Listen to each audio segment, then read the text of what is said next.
বাংলায় একটা প্রশ্ন এই মুহূর্তে ঘুরে বেড়াচ্ছে, দুর্নীতি কত প্রকারের এবং কি কি? তার উত্তর হিসেবে আসছে দুর্নীতি হরেক রকমের। তৃণমূলের জমানায় দুর্নীতির অনেক প্রকারভেদ রয়েছে। তাতে সরকারি জমি দখলের দুর্নীতি রয়েছে, তাতে কাটমানি রয়েছে, আবাসের ঘরের টাকা চুরির দুর্নীতি রয়েছে। দুর্নীতির হরেক রকম প্রকার রয়েছে তৃণমূল কংগ্রেসের জমানায়। তেমনই একটা দুর্নীতির ছবি দেখা যাচ্ছে এবার মালদহে। মালদহের বামনগোলায় কি হয়েছে? সাধারণত কি হয়,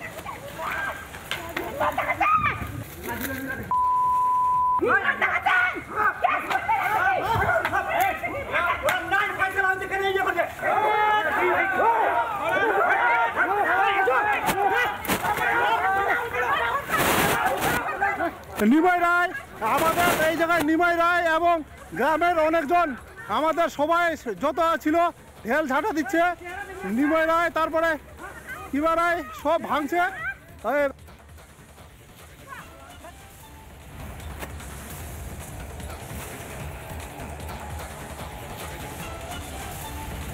যে ছবিটা আপনারা দেখছেন, রাতের অন্ধকারে ভাঙচুর চালানো হচ্ছে।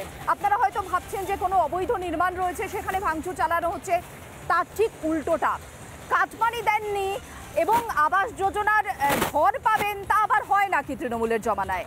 আর তাই ভাঙচুর চালানো হলো নির্মীয়মান আবাস যোজনার যে বাড়ি, তাতে কাটমানি না দিয়ে আবাসের বাড়ি করার অপরাধ হয়েছে, অপরাধ। আর তার জন্য ভাঙচুরের অভিযোগ তৃণমূল পঞ্চায়েত সদস্যের বিরুদ্ধে। এবার একে একে অভিযোগ শোনাবো, তার পাল্টা কি বক্তব্য উঠে আসছে শোনাবো। অভিযোগকারী ভাস্কর রায়ের বক্তব্য শুনুন শুরুতেই।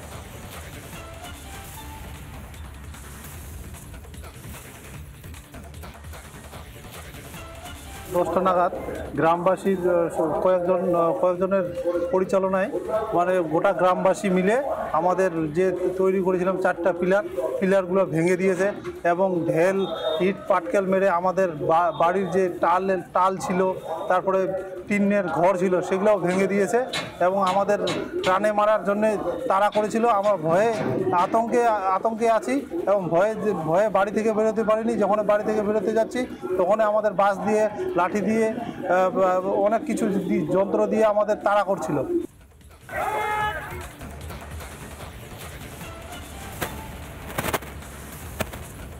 এবার বিজেপির পক্ষ থেকে কি বলা হচ্ছে, পাল্টা তৃণমূলের পক্ষ থেকে কি বলা হচ্ছে শুনুন। হচ্ছে কাটমানির সরকার, আর সরকার কাটমানি নেবে, এটাই স্বাভাবিক। আর সেটাই ঘটনা ঘটেছে। একটা 1,20,000 টাকার স্কিমে একজন মেম্বার যদি 20,000 টাকা নেয়, তাহলে কোন টাকা দিয়ে সে ঘর করবে? দেখুন, এই বিষয়ে প্রশাসনের দ্বারস্থ তো হতেই হবে। তারপরেও দেখতে হবে প্রশাসন কোনো ব্যবস্থা নিচ্ছে কিনা। আর যদি না নেয় তাহলে আরো বৃহত্তর আন্দোলন করতে হবে।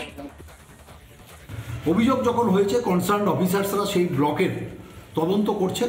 তদন্তে যদি দোষী সাব্যস্ত হন, তিনি যত বড় পদেই থাকুন না কেন, তৃণমূল কংগ্রেস জিরো টলারেন্সে, করাপশনের সাথে জিরো টলারেন্সে কাজ করে।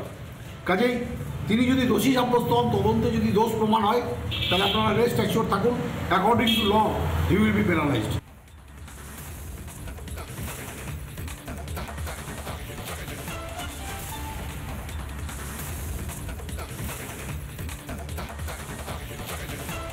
আর এই কাটমানি নিয়ে মমতা বন্দ্যোপাধ্যায় কি বলছেন শুনবো।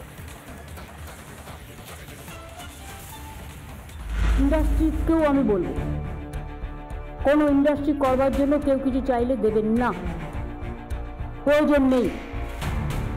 গভর্নমেন্ট যখন কাজ করে কারো কাছ থেকে নিয়ে নয়। আমি রেলওয়ে মিনিস্টার হিসেবেও করে এসেছি। দীর্ঘদিনের সবচেয়ে বড় ডিপার্টমেন্ট আমার হাতে ছিল, আজ পর্যন্ত কেউ একটি কথাও বলতে পারবে না। এখানেও আমি বলবো, মানুষের কাজের জন্য গভর্নমেন্ট যে প্রজেক্ট দেয় সেখান থেকে 1 টাকাও নেওয়া অপরাধ। হ্যাঁ, মানুষ যদি ভালোবেসে কোনো পার্টিকে হেল্প করতে চায়, চেকে দিতেই পারে, তার জন্য তো সিস্টেম আছে, ট্রান্সপারেন্সি মেনটেন করে।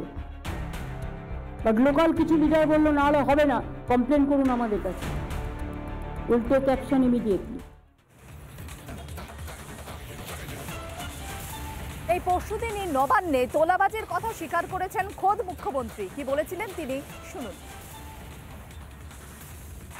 আমার এলাকায় ঘরবাড়ি করবে, আমাকে এত দিতে হবে তবে আমি ঘরটা করতে দেবো, এটা হবে না। আস্তে আস্তে অনলাইন করে ঘর।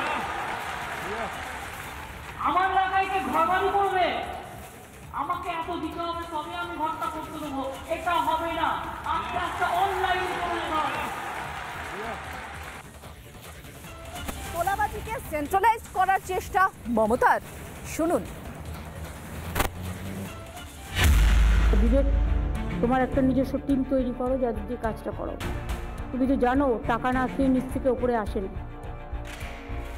ওটাকে বন্ধ করতে হবে, টাকাটাকে ফাঁকা করতে হবে। ডিরেক্ট সেন্ট্রালাইজ করো এবং নিজে দেখে নাও।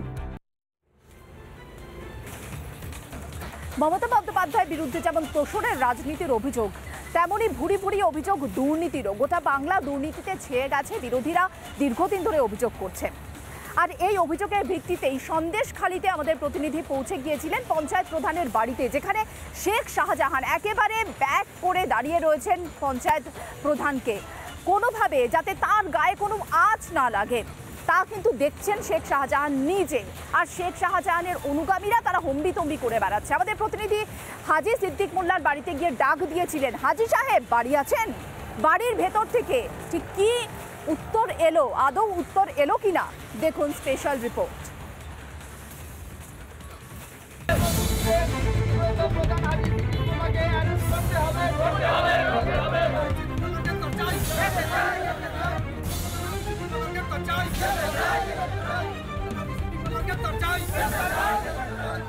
রাজ্যে যখন তৃণমূলের বিরুদ্ধে ভুরি ভুরি দুর্নীতির অভিযোগ, তখন সন্দেশখালীর রামপুর বাজারে পঞ্চায়েত প্রধানের গ্রেফতারি ও অপসারণের দাবিতে বিক্ষোভ, তাও আবার তৃণমূলের অপর গোষ্ঠী।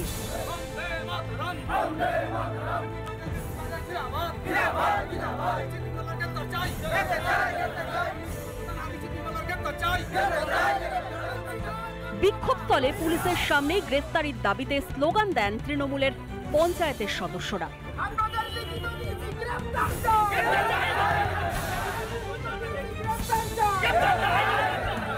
কিন্তু যার বিরুদ্ধে এত বিক্ষোভ, এত অভিযোগ, তার তো দেখা মেলেনি। সেই হাজি সিদ্দিক মোল্লার খোঁজে তার বাড়িতে রিপাবলিক বাংলার প্রতিনিধি। প্রধান সাহেব, আমি রিপাবলিক বাংলার রিপোর্টার অর্ণব মৈত্র। আমি একটু কথা বলতাম আপনার সাথে, একটু আসবেন? প্রধান সাহেবের বিরুদ্ধে বিক্ষোভ দেখিয়েছে, একটু কথা বলতাম। একাধিকবার কিন্তু কলিং বেল আমরা প্রেস করছি, কিন্তু তার কোনো সাড়া শব্দ পাওয়া যাচ্ছে না এবং তার যে বাড়ি থেকে কিন্তু কেউ আসতেও চাইছে না। জনগণের জন্য করা ওয়াটার এটিএম নিজের বাড়িতে বসিয়েছেন কীর্তিমান পঞ্চায়েত প্রধান। সেই সঙ্গে সরকারি জমি দখলের অভিযোগও রয়েছে তার বিরুদ্ধে। সামনে কিন্তু রয়েছে ওয়াটার এটিএম এর সেই মেশিন। এই পরিশুদ্ধ পানীয় জল কিন্তু এখান থেকে পাওয়া যায়। তারা শুধুমাত্র বাড়ির ব্যক্তিগত কাজে ব্যবহার করেন, যেটা কিন্তু এলাকার কোনো মানুষেরা পায় না, শুধুমাত্র তার জন্য। সরকারি প্রজেক্টের যে ওয়াটার এটিএম, সেটা কেন তার বাড়িতে থাকবে, এই নিয়ে কিন্তু বিক্ষোভও কিন্তু তারা দেখিয়েছে। 24-এর লোকসভা ভোটের আগে প্রতিবাদের আগুনে জ্বলেছিল সন্দেশখালী, আর 26-এর বিধানসভা ভোটের আগে ভাগ বখরার লড়াই লেগেছে সন্দেশখালীর তৃণমূলের অন্দরে। সন্দেশখালীর প্রতিবাদী মা বোনেরা কি বলছেন শুনুন। এখন টিএমসি করছে, হয়তো তাদের ভাগাভাগিতে কম পড়ে যাচ্ছে বলে তার জন্য আন্দোলন করছে।